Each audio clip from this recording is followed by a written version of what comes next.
After that, we're going to try to shoot for Florida 2K. We'll see if we can bring back Nismo Bay. I'm sure a lot of people are looking forward to that one, right? So we'll see if we can bring back Nismo Bay.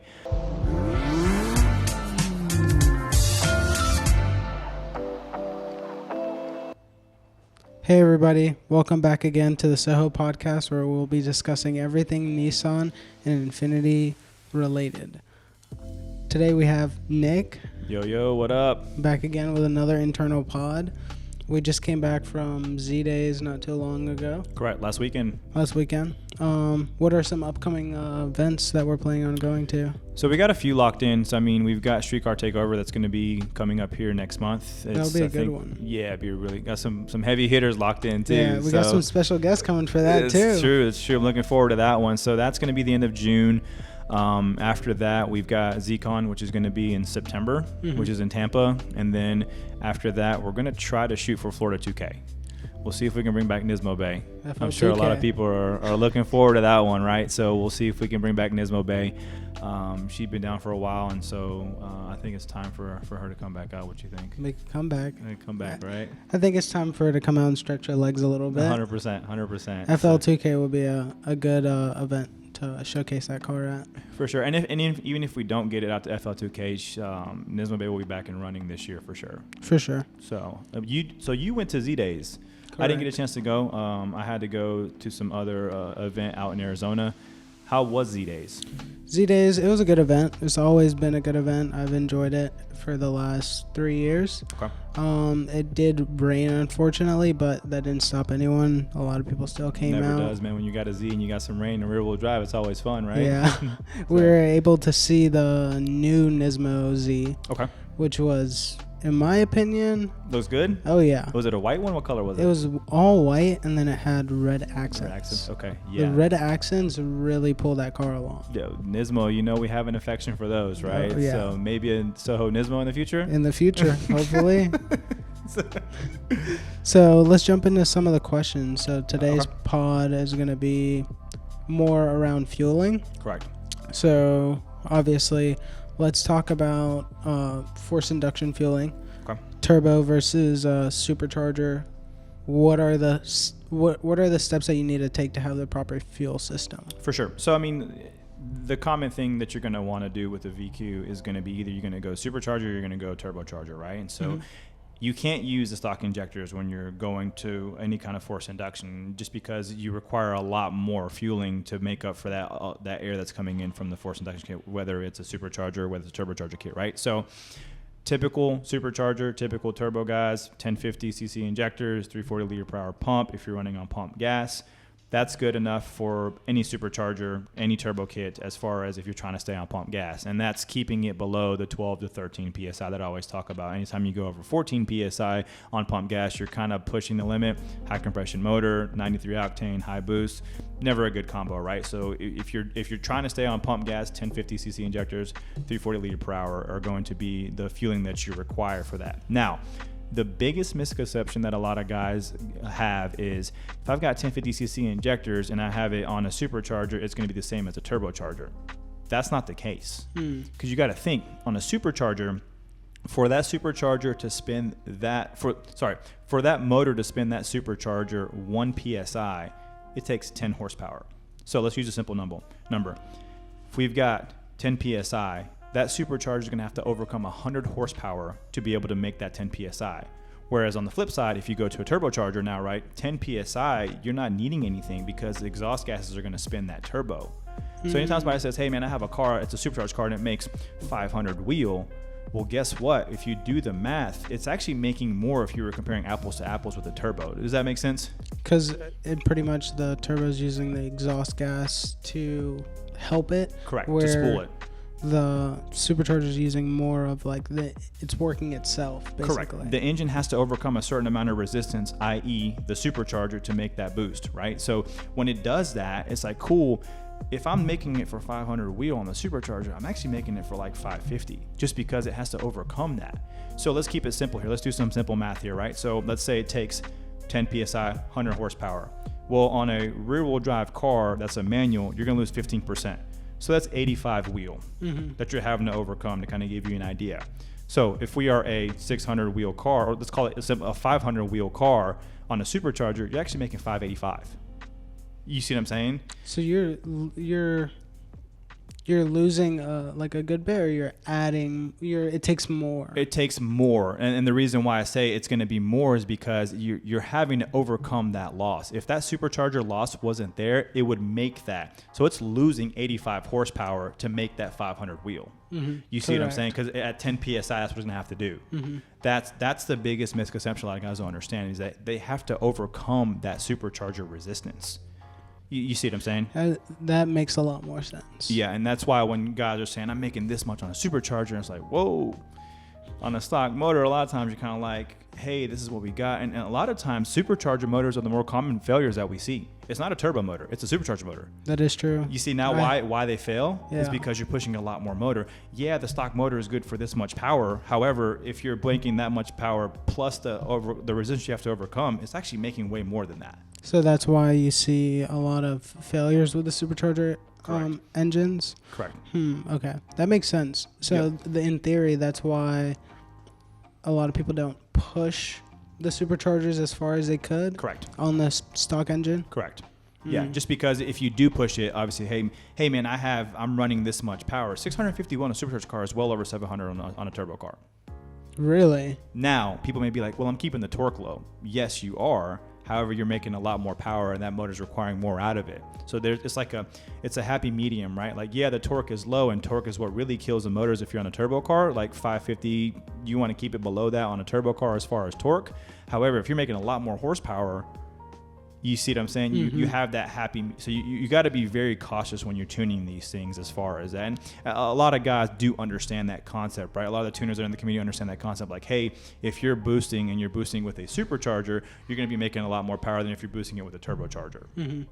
I don't want to hop off topic, but I wanted to ask this question because a lot of people could be curious about it too as well. So if someone's looking for a longevity build, would you recommend turbo just because of the pure factor where it's not having to overwork itself? Well, not even overwork itself. It just depends on what your horsepower goal is. If you're wanting to do 700 wheel behind a supercharger, you are behind a ticking time bomb. Just because, like I said, it's requiring a lot more. 700 wheel in a supercharged car on E, it's probably going to need 15, 16 pounds. That's 150 horsepower that motor has to overcome to be able to make that power. Like when we did Ben's motor, right? Ben's motor made 900 wheel in a supercharger. That's well over 1,000 wheel on a turbo car. Because he was 24 PSI. Yeah, and it also took a lot to do that build. Correct. You want to dive into that a little bit? Yeah, I mean, that build there was definitely a unique build, just because that build had like 5 braces to hold the supercharger. You could like legit, we put cameras on the supercharger, and when he would hit like 25 pounds, like the bracket would just like bend. It was wild. Like, and so we had to basically reinforce the bracket to allow it to, when it did basically got to that point, when it did want to bend, it bent straight. So we put pressure on the bracket to keep it out when it was on the lower end of boost, and then as it got higher in the boost, as it wanted to pull that bracket, we made it to where that bracket was straight and made the belt. So we use a tie rod to basically, we fabricated a brace that was basically a tie rod to where we can use the heim joints and extend it and contract it at that point to make it work. So it took a lot behind the scenes to make that happen. Oh yeah, it wasn't just throw a blower. Yeah, no, just a blower and that's it. No, it wasn't any of that. Like, bro, that was a very unique build. And anybody that knows Ben is going to be the type of individual that wants to be the first and wants to have the best of the best. So it was like the standards were set very, very high. So it wasn't anything that we could not do. Obviously, our standards are set very, very high. It was just a lot of R&D to ensure that worked as it should. Correct. So but obviously now he's turbo. Yeah. So I should tell you. But so let's jump back into fueling. So what would you recommend? Well, you already recommended fueling for turbo and supercharger.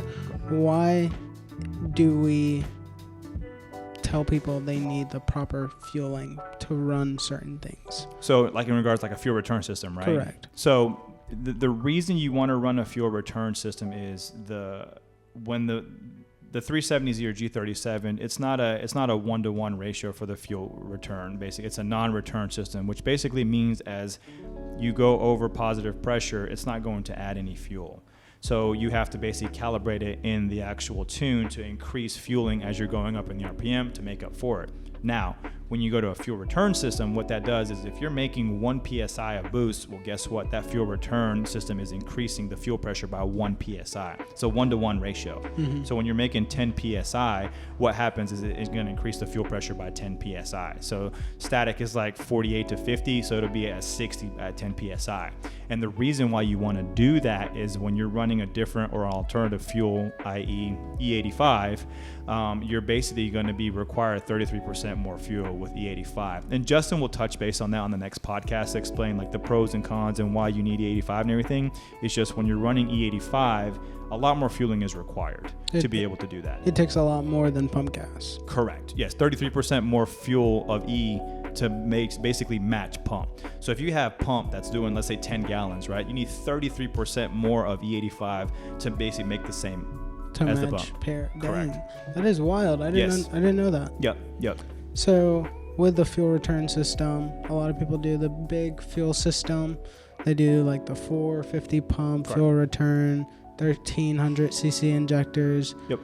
But what's not really touched bases on is you can have the proper fuel system, but we see a lot of people, and this happens pretty on the daily basis. A lot of people run their car under quarter tank and they'll be doing pulls on it. Correct. Do you want to jump into that? Yeah, definitely. And I'll jump into basically the 450 and 525 before I jump into the pump. So the reason you have to do a return system to run the 450 and the 525 is, don't get me wrong, you can kind of cheat your way in and make a 450 work on a VHR housing. It's not the proper way. So when you do go to the fuel return system, you remove certain components in the actual basket that will allow you to run that bigger pump, because it is a bigger pump than the 340, the 450 and the 525. So keep that in mind. So when guys call and say, hey man, I want to do 1300 and a 450 and I don't have a return system, you're not going to be able to do that. You could run the 1300 cc injectors. However, you can't run that 450 on a stock basket. Does that make sense? Is it like fitment-wise? Fitment-wise, it's a lot bigger. And so basically, if you were trying to make it work, the filter on the bottom would bind out, and you wouldn't allow the pump to sit all the way in the actual basket. What's the solution to that? So you go to the return system, because you cut that bottom piece out is what you do when you do the return system. So, okay. Yep, that's when you do that. And so jumping back onto your topic about running the fuel below half, it's typically below half a tank. Oh, half a tank. So not even a quarter. Correct. So what happens is it's a saddleback tank, the actual gas tank, right? So basically it goes over the drive shaft. You have the pump that sits on this side, and then you have basically the pickup on the other side. So when it goes to half a tank, it starves one side, and the pump can't pick up from that side. So as it's trying to pick up, say it's half a tank, and it's trying to pick up, there's nothing to pick up, because if it's below half a tank, one, it's not able to suck the fuel in to allow it to get to where it needs to get to, and two, that pump, a lot of people don't understand that the pump itself, when it sits in the actual fuel, the fuel is actually acting as a cooling mechanism, because it keeps the pump cool and doesn't allow it to overheat. When you start running pumps low, they start to overheat, and that's what causes them to fail, and they start sucking in air. You see what I'm saying? And what type of effects would that have on your actual motor? So if you're not able to get the proper fueling, it's going to run lean. The pump's going to fail. I mean, obviously you run lean on a boosted car. If you have safeties in it, it's going to catch it. It'll cut, right? The EcuTech has nice safeties. We can incorporate the fail safe. We can do all of that to it prevents. I actually had a client that called me this morning. He's like, hey man, when I go into 6 pounds of boost, it cuts. And he was like, well, you have full tank of gas? He's like, yeah. And so looking at the logs, you can see that it actually went lean and it was actually closing the throttle. Really? And it was saving the motor. Yeah. So the EcuTech saved it on that one. Correct. Yeah, the EcuTech is a very, I say this a lot of times, like it's a very superior program, because you can have you got 16 custom apps on the back end that you can do, which basically allows you to do fail-safe AFR. You can do a boost cut if you wanted to. You can do all types of crazy stuff. The traction control map that we do is amazing. I mean, we've tested on cars that make 800-900 wheel, and it keeps the car straight. EcuTech overall is just, a lot of platforms are using it, not just the VQs. For sure. So it works. It does, and it's tried and true, man. The proof's in the pudding on that one. So, and we use that for every VHR that we do here. And so obviously even the DEs and the HR that come out with it too as well. So it's beautiful. Like we can incorporate that into all of the cars that we build and put the safeties on the back end of it. So some of the we're having some shop talk earlier, and we were talking about the VR fueling. Okay. And like what it really takes and the price point of it. So the VRs have high pressure that the VHRs don't have. Correct. So why is the high pressure required on the VRs? So the high pressure pump is going to be required, same thing with when you do a fuel return system on the VHR. You're going to be requiring more fuel. The stock high pressure pump can only do pump gas. Guys will do like the low pressure pump. They want to do like an E30 or whatnot. I mean, you can get away with that with the low pressure pump and the stock high pressure pump on E30. It's when you go higher than that the high pressure pump is required. And you could do like E40, E50 as far as like the stock high pressure. You can do E40, E50 on like the stock injectors. Mm-hmm.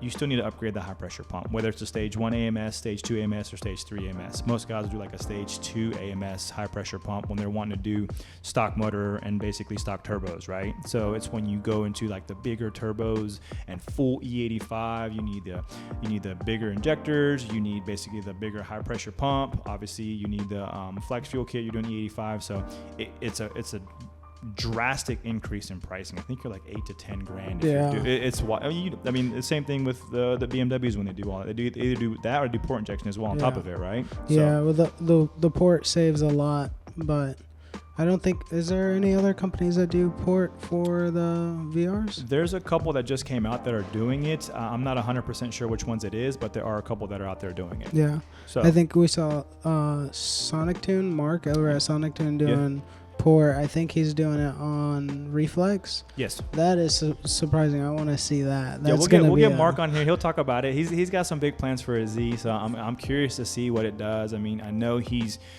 out to really show what the platform can do, and I love it, man. The more people that can push the platform, the better it is for us. A lot of people have this misconception, like, oh, well, you're doing this and you're doing that. It's like, man, we're trying to all get together where we need to get to. Like, if somebody's doing great in that platform, awesome, man. Like, tell him, hey, that's great, man. Give him his flowers, right? Like, hey, you're doing very well. This is awesome. You're pushing the platform. It's the positivity we got to get in this community, right? Correct. A lot of negativity right now.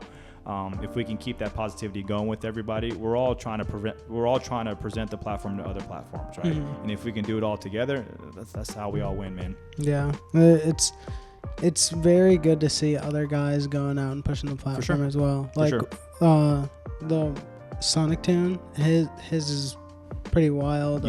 Racebox Hassan's.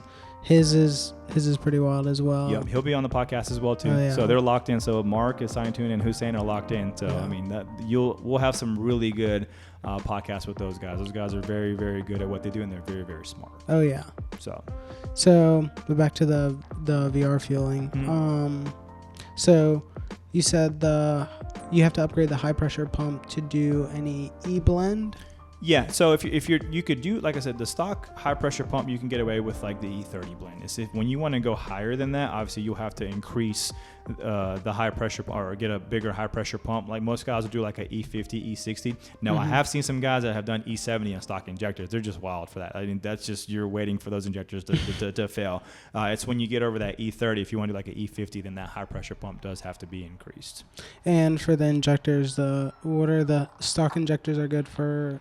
Only pump gas? You can do, so the stock injectors are good to about E50. E50. To give you an idea, yes. Okay. So. And then the low pressures, what are the good upgrades for the low pressures? So the AMS, the low pressure fuel pump is a good option, and then also the Z1 has a low pressure fuel pump as well too. So if you're going from pump to E30, you'll need that low pressure pump. So when going upgraded turbos, what's the fuel system you need? All of it. Oh, so just the whole 9 yards. Well, I'll take that back. I mean, if you're doing just pump gas, you can get away with a low pressure pump on bigger, like the Z1 turbos, and you'll be somewhere around like the 500 wheel to give you an idea. It's when you go E85, bigger turbos, all that, you'll need the whole shebang. Bigger injectors, high pressure pump, all of that. So you would say from going from that 500 range to that 600 range? It's like this. Yeah. It's straight. It goes straight up. Especially on like you're gonna need bigger turbos to do that. So. Do you think overall because we've seen most of the cars on upgraded turbos, does it help the longevity of the VR30? So with the upgraded turbos, the housings are a little bit bigger, so it does help with back pressure. So in turn, to answer your question, it does help with increased longevity. Now, if you're pushing crazy power, that kind of throws it out the window, right? Yeah. If you're tuning it conservatively and you're wanting to make a little bit more power, then yes, because the housings are a lot bigger, so there's less back pressure in the motor. So talking about VRs, we have our new Z. Yep. What's the plan for that? So upgraded turbos are definitely in the mix for that one. So we want to try to get that 10-second pass on the stock turbos first before we do the upgraded turbos. And hopefully over the next couple of weeks we can do that and get the basically reset what we did with the 370Z, which was being the first manual in the 10s. If we can be the first manual in the 10s in the Z, then obviously then we'll go to bigger turbos. So we definitely have enough power and everything to do it. It's just the time, right? Getting to the track and being able to put it down. So like I said, hopefully the next couple of weeks we can do that before Streetcar Takeover. And then possibly bigger turbos for Streetcar Takeover. That'll be good. Yeah, it will be. It will be. So for our new Z, we have the air-to-air, SOHO air-to-air kit. Yep. And that is currently on stock turbos. Correct. What are the numbers for that? So it does right around 550 wheel. Okay. And so like I tell people, the air-to-air itself is not something where you're going to make more power. It allows you to make more power consistently. Mm-hmm. So if you're like, when we were in California, you saw we did how many pulls back to back in California. And the numbers were consistent. Boom, boom, boom, boom, boom. It was like legit back to back to Yes. back, where I know before with the water to air stuff, it would just fall on space, remember? Yeah, it would. Yep. Every pass would get slower and slower and Correct. slower. So that air to air consistency is there. It's proven. It's there. I mean, we were within a tenth of a second every single time. Oh yeah. To give you an idea. And so, and also the new air-to-air kit will be going live in June. So guys that want to basically order that for their new Zs, look out for it in June. So In June. in just a couple weeks. Yeah. So So when we go upgraded turbos, is there going to be a lot to? Would it be a whole different kit for the guys that want to purchase an air-to-air right now, but they're on stock turbos and they want to upgrade down the road? It'll be the same kit. Same kit. Yep. Mark has the same kit on his stuff too. So yep. So you heard it here. The kits work on everything. They work on everything. That's right. Yeah. Now we may do some revisions on some things, right? Because we're always trying to push our product to be better every single day.